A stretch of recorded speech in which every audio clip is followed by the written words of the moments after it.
Okay, I am early. Let me see. Boop. Okay, y'all, I am about 4 minutes early. I did that on purpose so that I could run interference because we all know that I was having a little bit of trouble last time. So, what I'm going to do is I'm going to pop onto Facebook right now so I can just see what is what. This is a little bit higher. Ah, there we go. A little bit higher than what I was thinking. Okay, what is this? Oh, it says I'm live. Let's see. Let's see if you can actually see me. Oh, look at me. I am live. We still have a few minutes. Hmm.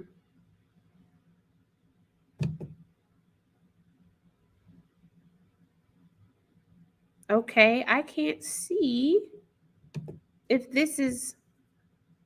What's this do? Upload background. I want to use this background. I'm not sure if it's going to work, y'all, but we do have a few minutes. It looks like I can be seen fairly well. Sometimes I have to play around with lights and whatnot.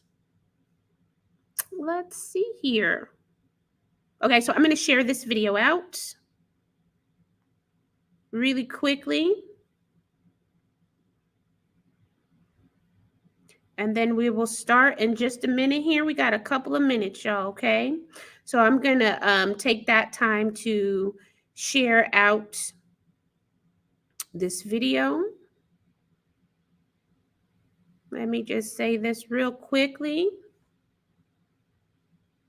Hey, y'all, we are discussing Caste, The Origin of Our Discontent by Isabel Wilkerson. Come on over to the Lovely from the Library Facebook page or the Lamb Library Facebook page and join us for the discussion. Okay, let's do that really quickly.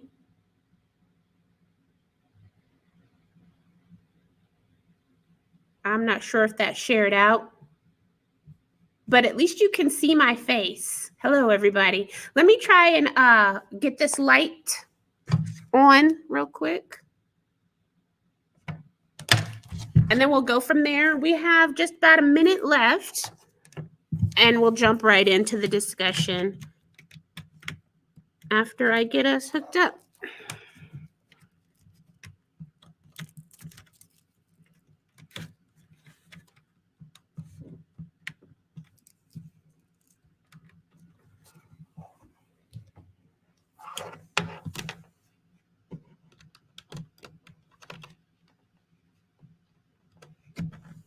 Okay, let's see if I can get these lights going.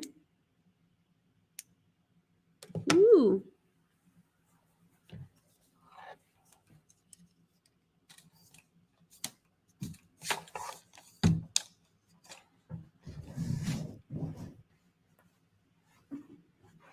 Ooh, look at me, y'all. Now we're in big time. You can actually see me.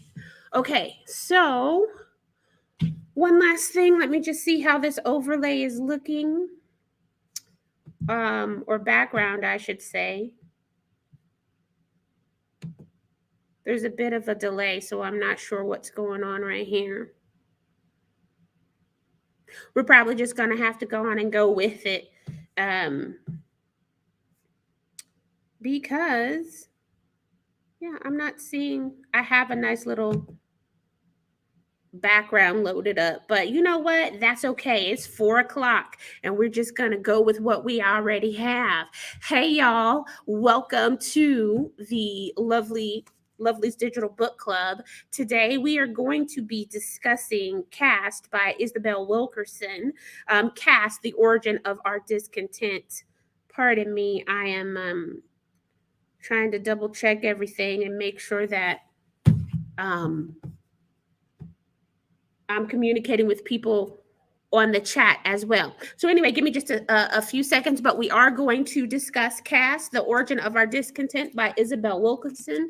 This was the book club's book selection this month. Hello to all the replay viewers. Thank you all for joining me. I appreciate your time.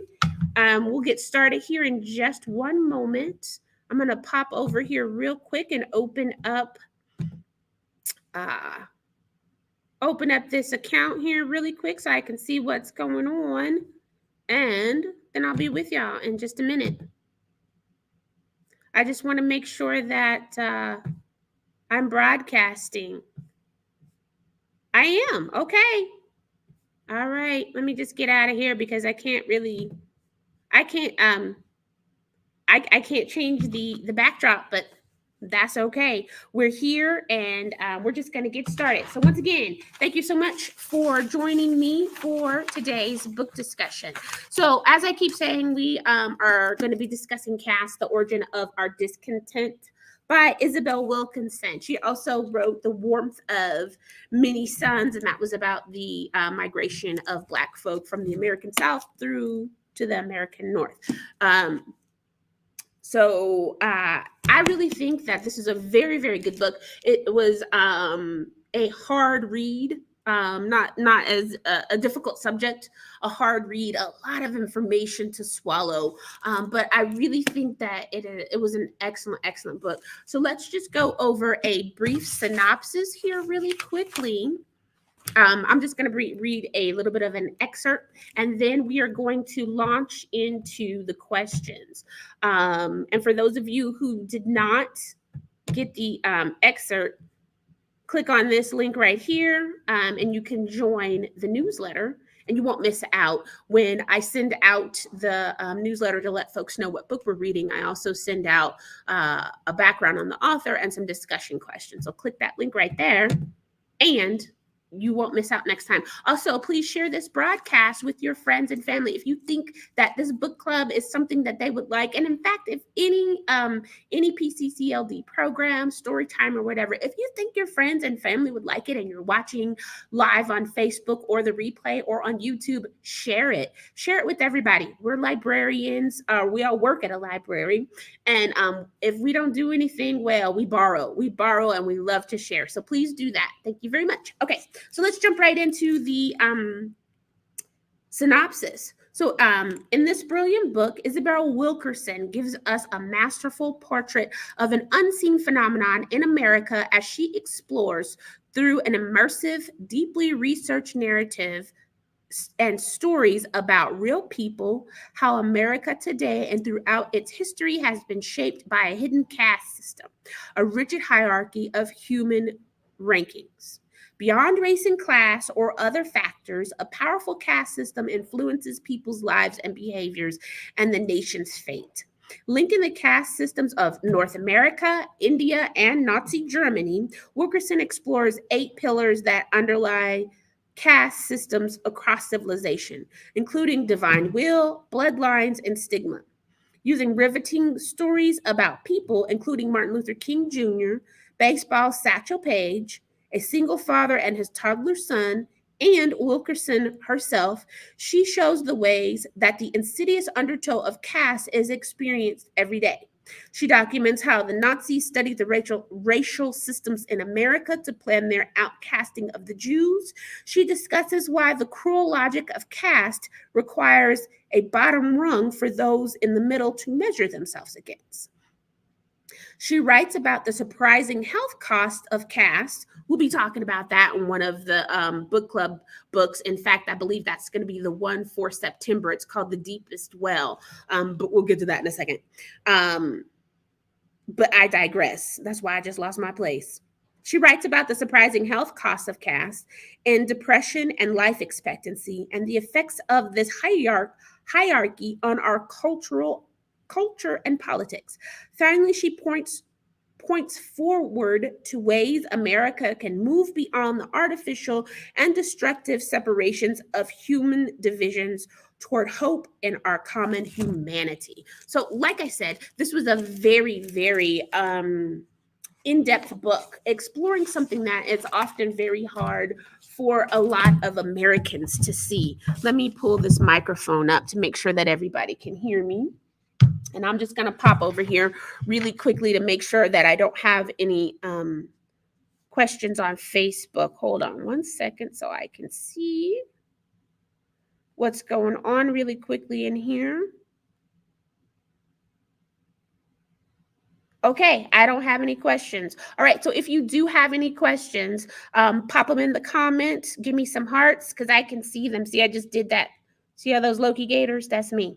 Um, so let me know that you're watching. If you have any questions or comments, go ahead and type them in the comment section if you're on Facebook, and I'll be sure to double check and answer and whatnot. All right, so let's jump right in. So I've given you a brief synopsis of what this book is about, and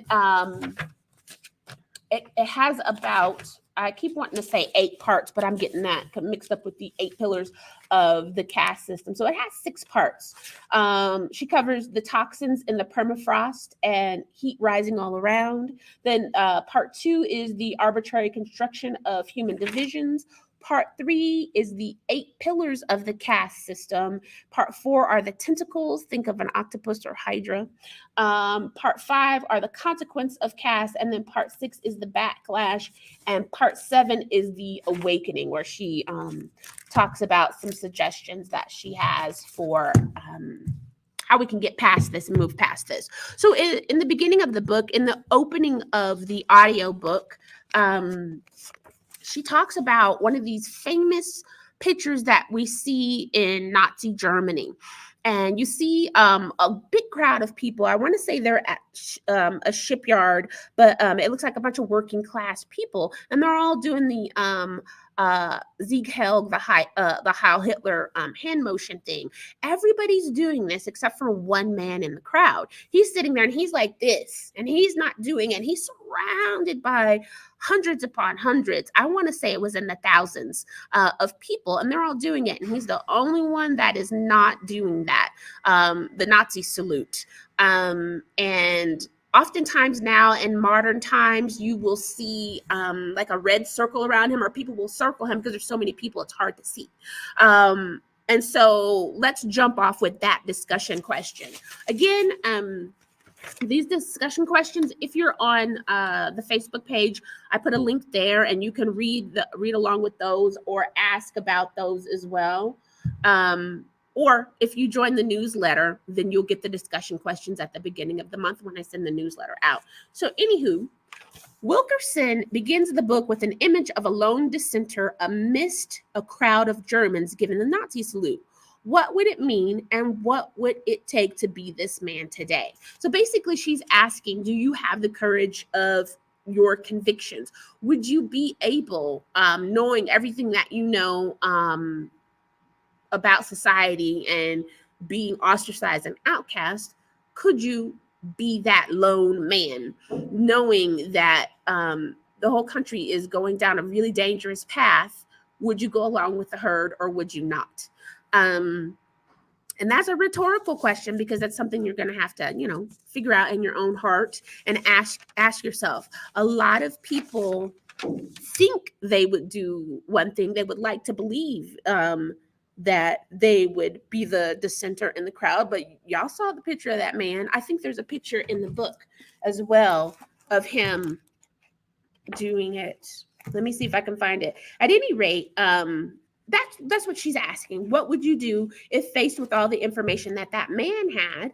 Would you stand up against your countrymen? Would you have the courage of your convictions? And a part of the reason why he is such a good example is because no, there is not a picture of him.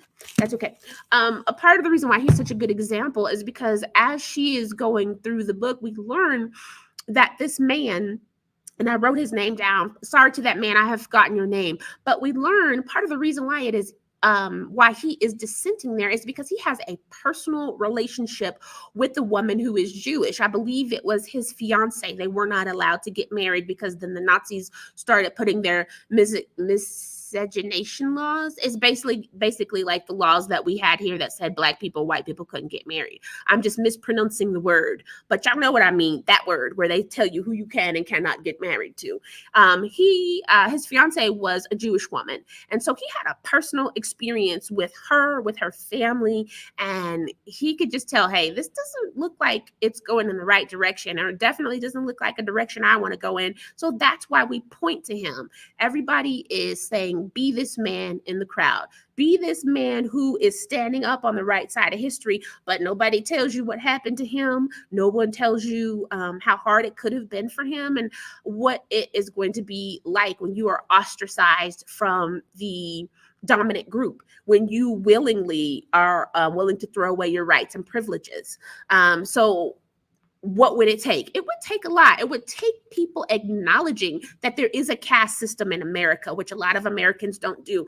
It's very easy for us to point at India and be like, well, y'all got that caste system. You got Brahmins and untouchables and all type of things. Meanwhile, we have one too. We just don't talk about it as openly. And I want to point out this too. A lot of people gave Isabel Wilkerson a criticism for calling the book Caste. They were saying that Caste belongs to India, or doesn't belong to India, but was started there first, and that it was appropriation for her to even use that word. And I'm going to give some pushback, not because I don't think that she deserves any criticism, but in the same book, I think I understand why she was doing that. There is a phrase in Buddhism that says we can't see our own eyelashes. Now take a good long look. Can you see your own eyelashes? No, you can't. It's very difficult for a person to see their own eyelashes. I'm about to push a button. I'm going to leave that button alone. I'm probably going to mess up something if I push it. Let me not push the button. And so it is hard to see your own eyelashes. And I believe that's why she chose to call it caste system, so that when Americans are tempted, as we are wont to do, to point the fingers at other people, we have three fingers pointing back at us. And I believe it makes it easier for us to recognize and talk about our own caste system that we have here in America. And one of the questions that I wanted to talk about and highlight were, what is the difference between caste and race? Before I move on though, let me double check in the comment section and let me see if anybody has any questions or anything. Okay, so far so good. Nobody has any comments or questions. Okay, if you do have comments or questions, let me know and I will be happy to answer them. So let's see. What is the difference between caste and race? So caste and race are not the same thing.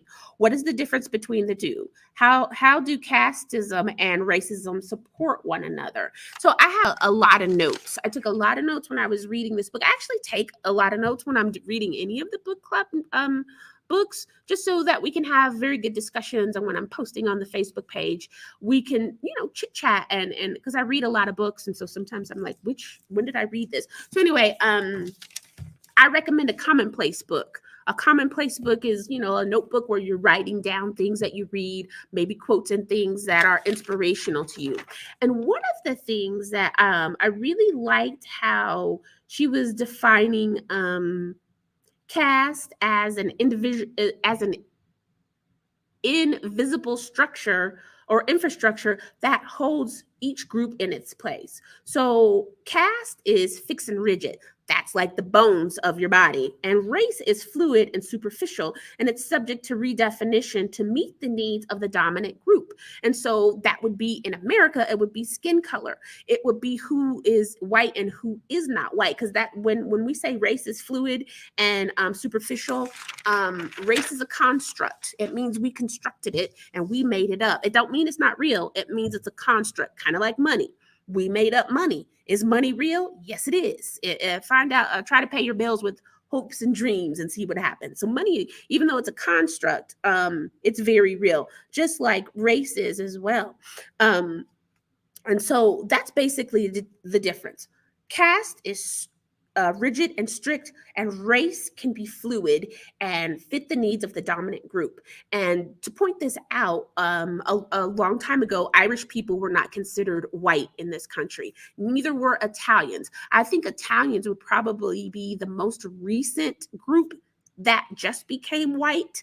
And I don't know any other way to explain this for folks who maybe aren't used to paying attention to stuff like this. But if you ever talk to in America, because Italians in Italy have a different mindset or a different take on this, but in America, if you're ever talking to an Italian person, you'll never hear them refer to themselves as white. They always say, I'm Italian. They never say I'm white. They might think that they're white. They might behave in that manner. They might even check white on the census. But Italian people to this day always say, I'm Italian. They never say white. You'll get Scottish people in America and Irish people. They'll say, well, I'm white. And then they'll say my grandfather or great-grandfather was from Scotland or Ireland, or I'm Polish, or I'm Czech, or something like that. Not Italians. Italians always say, I'm Italian. They ain't set foot in Sicily, ain't set foot in Genoa or any place, but they are Italian. And I do believe, because that is in our history, the most recent group to just turn white. So I find that really fascinating, because there's still lingering holds from that. That's how we have a caste system. I mean, there's a lot of reasons or ways that that we have a caste system here in America. Okay, so another question. This is question 4 on this sheet, and this is what it looks like. So that when you go to the download, when you're clicking on the link that you have the right one. It's just basically the cover of the book, and then questions. This came from the publisher, by the way. So question number 4. Wilkerson uses many different metaphors to explain and help us visualize the concept of the American caste system: the bones inside a body, the beams inside a house, even the computer program in the 1990 film The Matrix. Which of these metaphors helped the concept click for you? Why was it successful? So let me double check and make sure we're doing okay. All right. No questions or comments that I can see so far. Perfect. Okay, so I will talk about the one that was most helpful to me. Hold on, I just remembered that I have to remind y'all.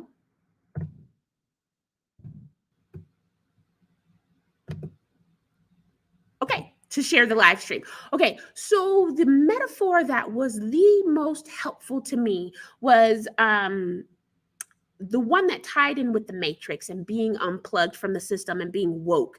That's where that term comes from. A lot of times people will talk about the woke brigade and, oh, so-and-so's too woke and this for that. But it actually is a term that Black folks in the 80s, 70s, 80s, and 90s started using to talk about us being woke to the system that oppresses us. And the metaphor carried over well for me with the Matrix, because I love that whole series. The franchise is amazing. But being woke or unplugged from the Matrix. I also like that one a lot, because amongst people who talk about diversity and inclusion and what am I trying to say? Yeah, who do diversity and inclusion and race relation talks, when they're describing racism, and they're also describing the caste system as well, sometimes unbeknownst to them, they talk about the caste system being like an operating system, like with your Google or like your iOS. It is an operating system that you did not opt into, you cannot opt out, and it's all these operating procedures that you have to go in and change the default settings on. So it's nothing that you can opt out of. You can't take it off of your system. You won't be able to use the internet without it. So that's why I like that one a lot, because it just hit home to me how when you get a new computer, everything's on the factory setting. And unless you go into that system settings and, turn the brightness down and put the volume at a certain level and then put the shader thing on there so you don't get all those harmful lights that hurt your eyes, you're going to be at the factory settings until you make it more compatible to what you like. that's why that metaphor works so well. I think it's one that people can understand and link to fairly quickly without feeling so defensive or bogged down or burdened by realizing that, yes, you do live in a caste system. If you live in America, you do. And somebody's at the top. So that means somebody's at the bottom as well. So, all right. We already talked about caste and race not being the same thing and talking about the difference between the two. Oh, one of my favorite parts in this book. This is question 11 on the discussion questions. And that's the story of Harold Hale, an African-American man, helped his daughter define the rules of their caste in 1970s Texas by naming her Miss. As Wilkerson illustrates throughout the book, the dangers of being seen as defying one's caste can range from humiliation to death. Excuse me. Pardon me, y'all.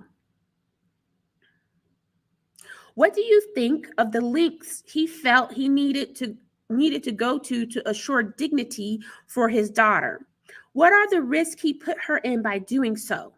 Should Miss have had a say in her father's quietly revolutionary act? All right.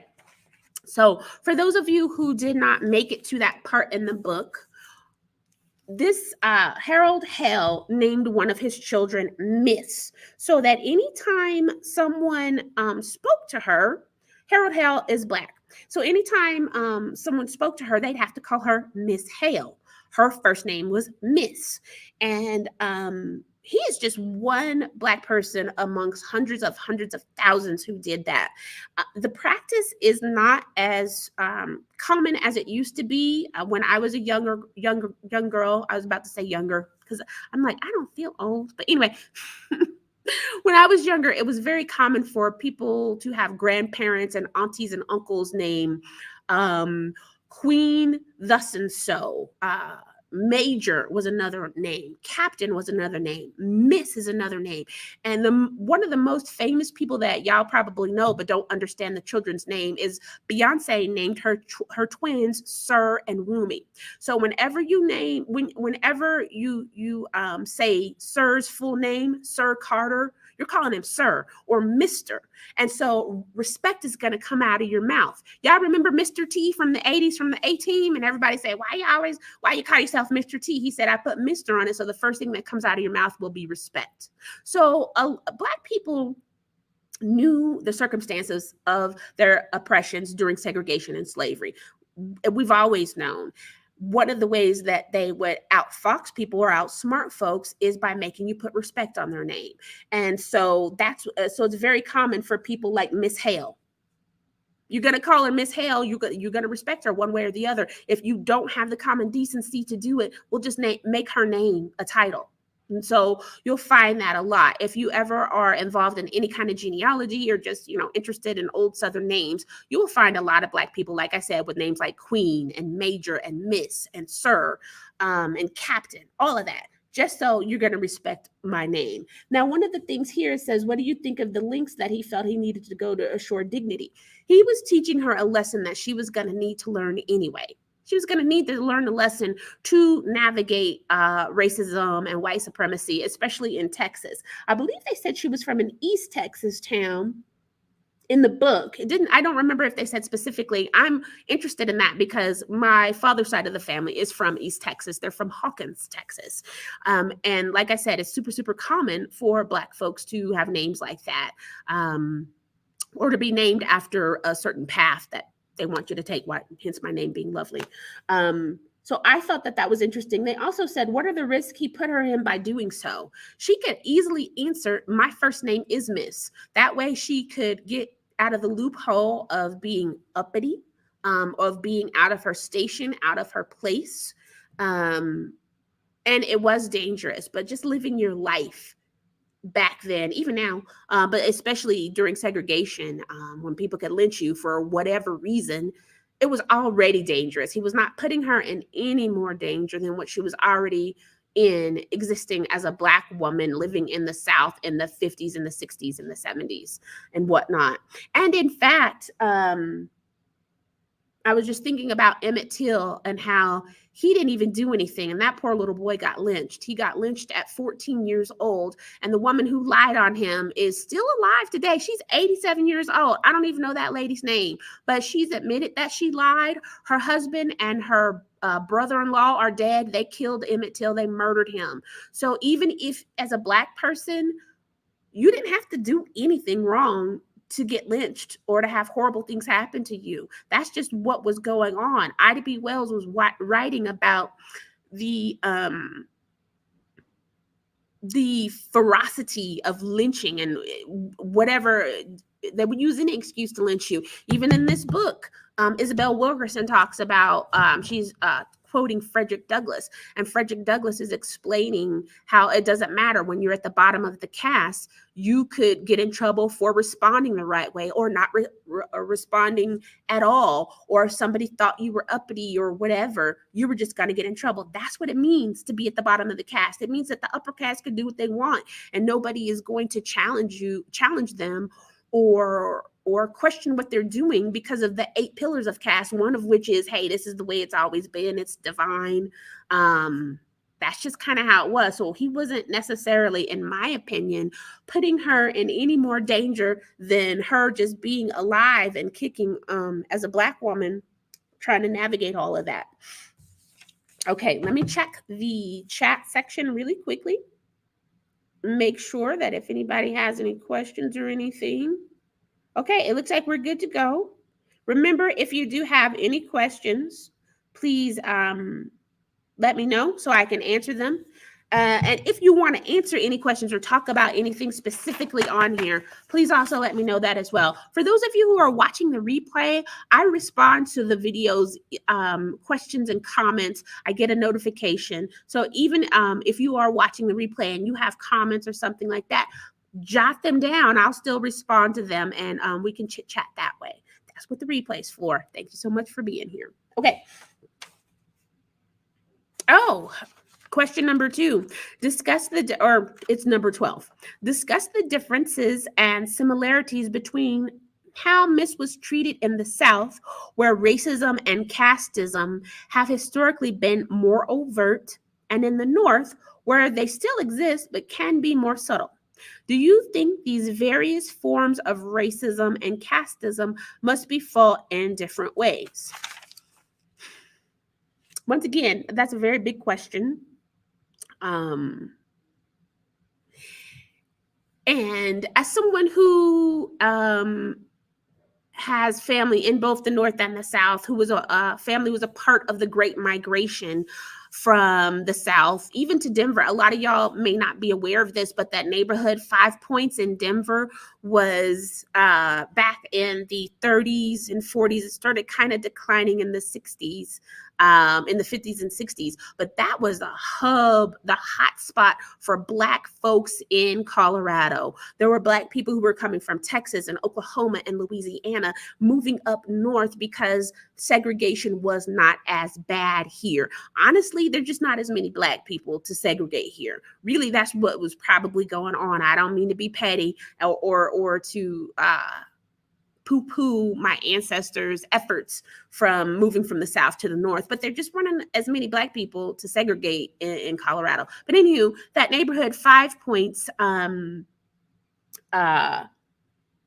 is a good example of Black people moving away from the overt racism in the South to establish themselves and have businesses here. So we had people like Cab Calloway coming through, Count Basie, Duke Ellington. There were tons of jazz clubs there, kind of like the Cotton Club of Colorado was there as well. I have 3 grandmothers who all migrated from the South. I want to say there were more. There was probably closer to 5, but there were a few that were born here. Anyway, so that they could take advantage of a little bit less overt racism. And so the question was, because I was yammering on, pardon me. The question was,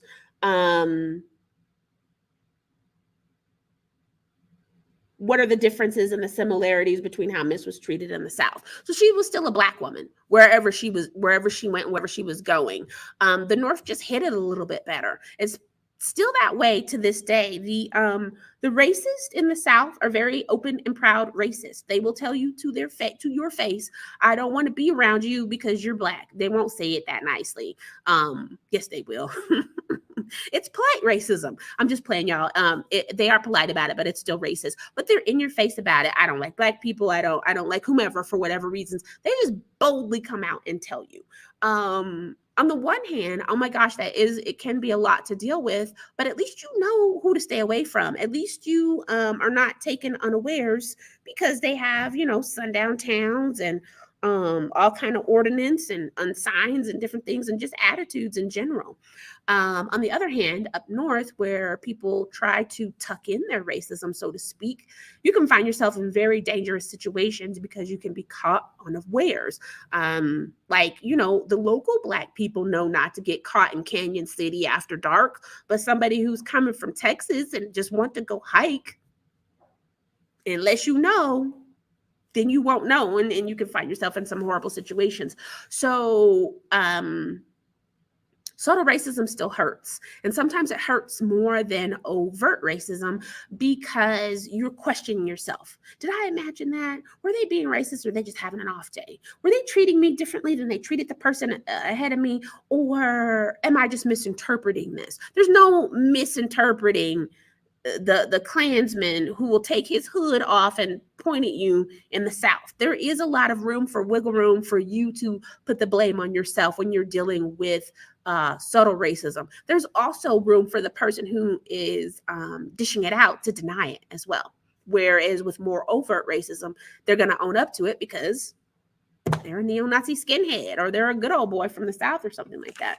Here I go, playing into those stereotypes. I also think that those types of divisions puts all the blame for race relations and racism on people in the South when it's not all the South's fault. The people in the North were just as much a part of the that cotton boom and getting the benefits of free labor for hundreds of years and segregated labor and whatnot as well.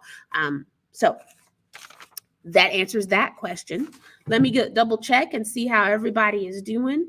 Again, if you are wanting to get these discussion questions at the beginning of the month when I send out the newsletter, click on this link right here and you can sign up and get the newsletter, and then you'll be in the know as well, and you'll have the discussion questions before the live stream just like everyone else. Okay. Let me check here real quick and see what's going on with everybody. Okay, it doesn't look like we have any questions. All right. Let me just get back to where I was. Pardon me, y'all.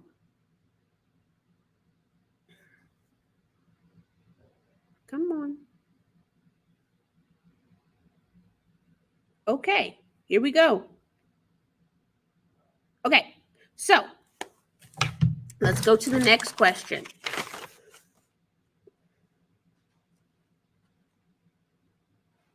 Oh, I already kind of answered this question. Question 13 is talking about Frederick Douglass and what can cause you to get in trouble if you answer the question, or answering questions or not answering questions. Let's see. Here's another one.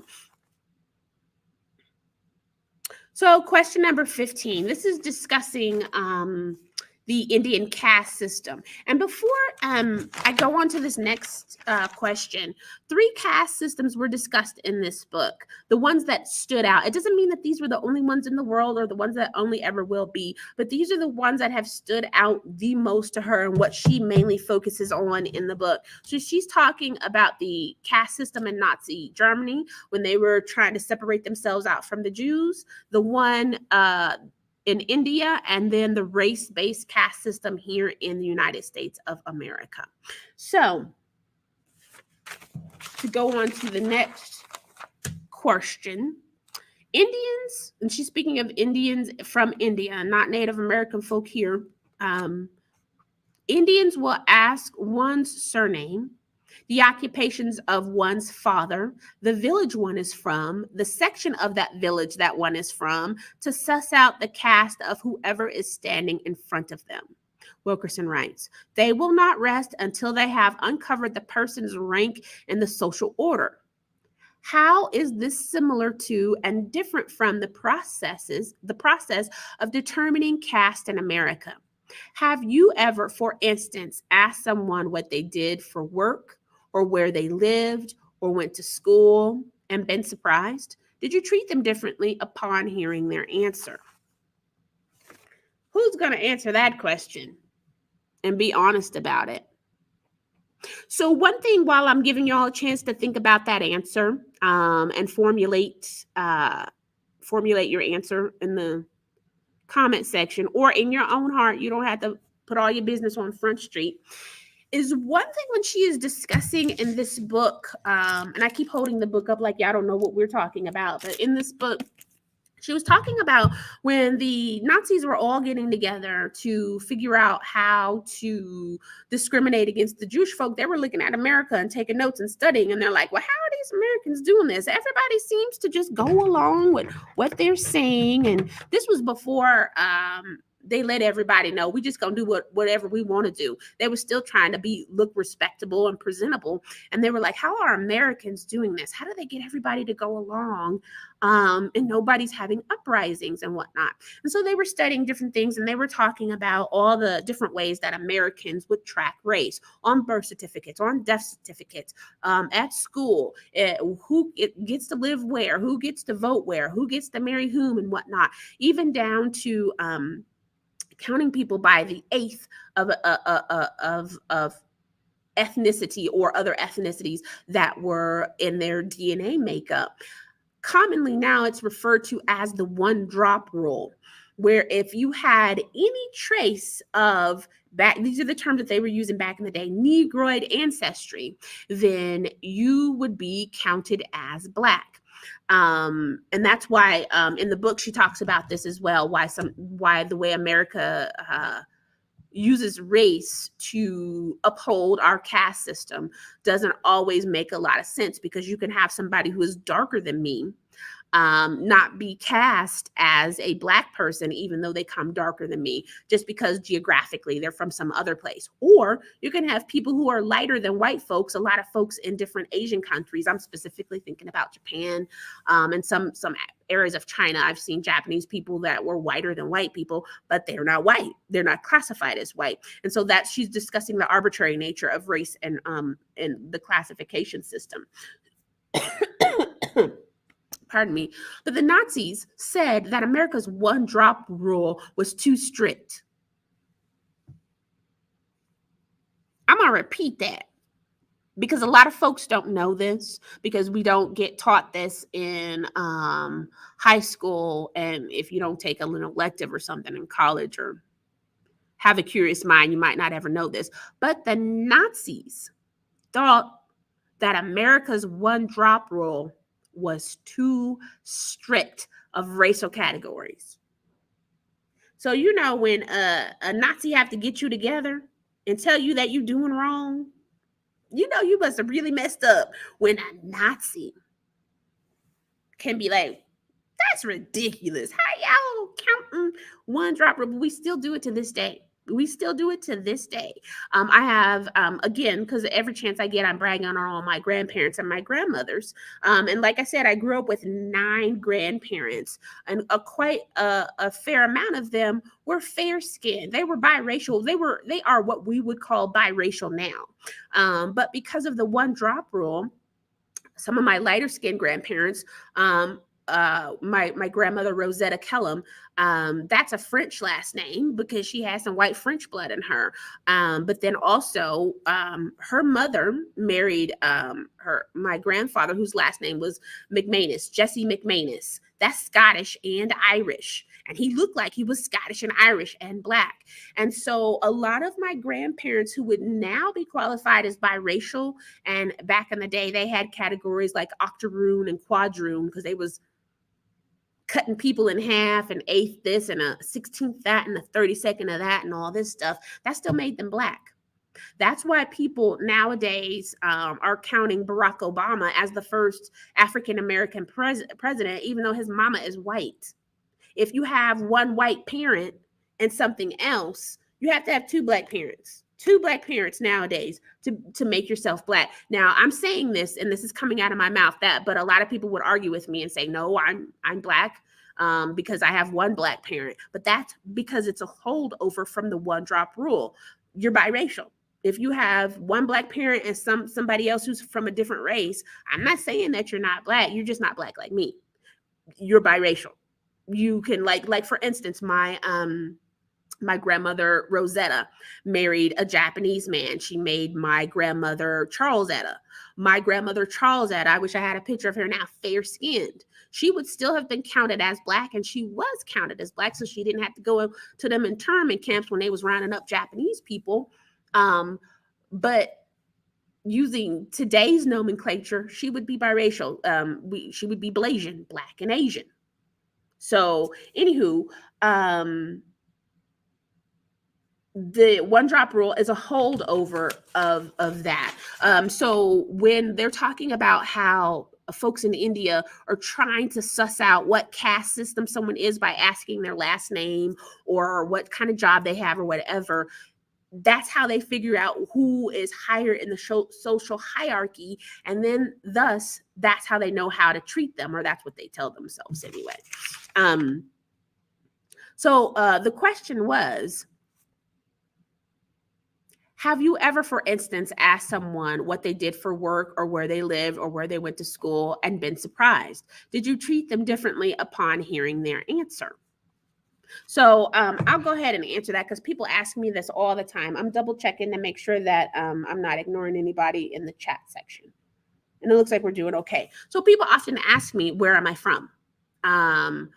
I can't hear it anymore, but I'm hoping I still have a Southern accent. Someone the other day told me that they could hear I was from Texas. I was so proud. I'm like, oh, so I don't want to lose that. But I was actually born in Denver. And when we moved to Texas when I was 9 years old, people asked me, where are you from? You have an accent. They thought I was from England or something. I'm like, I'm from Denver. What are you talking about? But then so I would tell them Denver. And then they'd be like, well, no, where are your parents from? And I'm like, Denver. No, before that. And then I finally they thought I was from somewhere else. They were expecting me to say the Caribbean or Senegal or Lagos or Cape Verde or something. I'm like, oh, you think I'm an immigrant. You think I'm from Africa. And I'm like, child, not for 400, 500 years. I'm an American.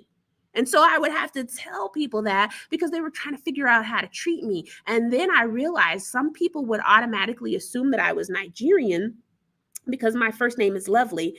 And they would think that that was unusual because they didn't know any Black people. I promise you, if you go to any hood right now, well, maybe not the hoods in Pueblo, but if you go to any hood right now, you'll find a lot of Lovelies, Preciouses, all kind of names that people think of as unusual. And that just means you don't know any Black people because they're not unusual to us. So anywho, I've had people try to suss that out so they can figure out how to treat me. And it's very interesting once you realize what they're doing, because she talks about it in this book too. She talks about how people from other countries, like since we're already talking about Nigeria and Lagos, how they're not Black until they get to America. They're just people over there. They have a ton of different ethnic groups, not just the Igbo and the Yoruba and the Fulani and the Hausa. Those are the only 4 that I can remember off the top of my head, but they got like 32, 38, 35, a ton of different ethnic groups. And that's how they have their caste system. That's how they organize their social hierarchy. So when we're pointing out these things, it's not to point the finger at America and go, America, you're bad. But everybody does this. Everybody has some way how they do social ranking. It's what we do with that information once we realize, hey, we are arbitrarily putting people in these different categories. And what is that doing to us as a country? What is that doing to us as a society? It's kind of like that book from Dr. Seuss, The Sneetches. Some of them had stars upon their bellies and some didn't, stars upon theirs. If you have to use the social ranking and categories of someone so you know how to treat them, that's how you know you're in a caste system. Why would you treat somebody any differently based off of their education or their language or their job? Why wouldn't you just treat them the way you want to be treated or treat them how they're treating you? and return that energy. If they're being a jerk to you, you don't have to be nice to them. But if they're being nice to you, why all of a sudden, if you find out they went to community college versus state school versus an Ivy League, all of a sudden now you're casting all these, I want to say aspersions, but that's not the word. But, now you're trying to judge their social hierarchy and how you should treat them. And I think that's something to examine. That's something to think about. Do you treat them differently when you find out that they went to college? Like, for instance, I went to Texas A&M University. I don't run around saying that. I don't run around, oh, I'm an Aggie. I mean, unless there's another Aggie, because, hey, we went to the same school. But I don't do that because it's okay. That's all you know. All you know is I went to Texas A&M. That's it. It doesn't tell you my values. It doesn't tell you how smart I am. Because some of these people get in those schools because they lying and cheating. Ask what's that Becky from Full House, how her daughter got into school. Cheating, lying. Anyway, it doesn't tell you a whole bunch about me other than I went to Texas A&M. It doesn't tell you, I liked anthropology better than I liked a couple of other classes and whatnot. That was my major, anthropology. And honestly, the degree is just a degree can be a piece of paper or it can be worth something. It really just depends on who's holding it. That's the difference. That's the difference. It's not that this degree makes you the smartest person in the world. It's you who is holding this. So this degree could be a piece of paper or it can mean something. It just depends on who is holding it and what they're doing with it. And I find it really fascinating when people are trying to suss out where someone is on this hierarchical level and they don't even realize it. That's the danger of the caste system. It's so woven into our society, like an operating system, like you said in the book, that you're participating in it and benefiting from it, and you might not even be aware. Okay, so it's 4:47. I'm going to check in with y'all. I've been chit-chatting a lot about this book and just kind of answering these questions. Sorry, my service is funny because I'm in the basement and I don't want to say these walls are lined with lead. They're probably not, but I'm in the basement and this building was made in the 80s. And so the signal doesn't always work down here as well. It looks like we're doing okay with questions and whatnot. Okay, so I'm going to wrap it up because I have been talking for a little while. And hey, if you think of anything and you want to just give me your overall impressions of this book, be sure and leave a comment in the comment section. Also, if you have signed up to the newsletter, let me pop that in here. Again, use that, click on that link or just put that in your browser and you can fill out the newsletter and sign up for it before I send out the next one. But I do want to talk about the book that we're going to be reading for next month. Next month's book is actually, we're going to do a 2-for-1, okay? Because where has Lovely been for the past month or so? Lovely had a really, really bad, listen to me talking to myself in the third person. I had a really bad reaction to my second COVID shot. I mean, that COVID vaccine was really, really rough on me. I was dealing with a lot of inflammation for about a month, a lot of pain and inflammation. And I promise you, if they told me I needed to get a booster, I'd go get another one tomorrow, because I do not want to catch any COVID. So this is not me saying anything negative of the shot. I just have an autoimmune disorder. I didn't respond very well to the vaccine. And so it makes the medicine that I take for my autoimmune disorder makes it very hard to have any kind of coherent discussion or to hold prolonged thoughts in my head. So that's why the book club has been a little wonky with some of the posts or lack thereof, is because I was, dealing with the aftermath of the COVID vaccine. My inflammation is under control now. I don't have to take strong painkillers now just to get throughout my day. I can walk and bend. Yay for me. So that's why we're doing a 2-for-1 for, what month is next month? August. Sorry, y'all. So we're reading 2 books. The first one, we're going to be reading A River of Teeth by Sarah Galley. We have copies of that book, and you can also get the audio version on Hoopla. And it is an alternative fiction about a America using wild hippos to settle the Missouri River, not the Missouri, the Mississippi River area. It's a really fun read. It's short. It's about a 4-hour book. If you're listening to the audio version, which I recommend because I really love the narrator. And there is a part 2. We're only reading part 1. We're also going to be reading Entangled Life by Merlin Sheldrake. How fungi make our worlds change and our minds. How fungi make our worlds change our minds and shape our future. This is going to be so much fun, y'all. Merlin Sheldrake has a brother named Cosmo, and they took this book here, and filled it with mushroom spores and grew mushrooms out of the book as the mushrooms devoured the book. And then they plugged like this machine into the fungi. I guess they put electrodes on it and made music with it. It's so fascinating. Even the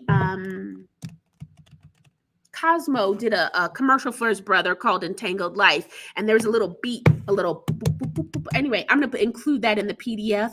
That is the beat or the pattern that the mushrooms gave off from the book that they infused with the spores. This is going to be so much fun. I'm super excited. This is what Merlin Sheldrake looks like. Oop, let me put the ring light. There he goes. Don't he look like Frodo Baggins? Or that little boy who played which one is it, y'all? Y'all know I'm always getting Tobey Maguire and Frodo and Spider-Man mixed up. I'm getting them mixed up. I can't tell those actors apart. Sorry, y'all. Love both y'all. Don't know who's who. But anywho, he looked like one of those.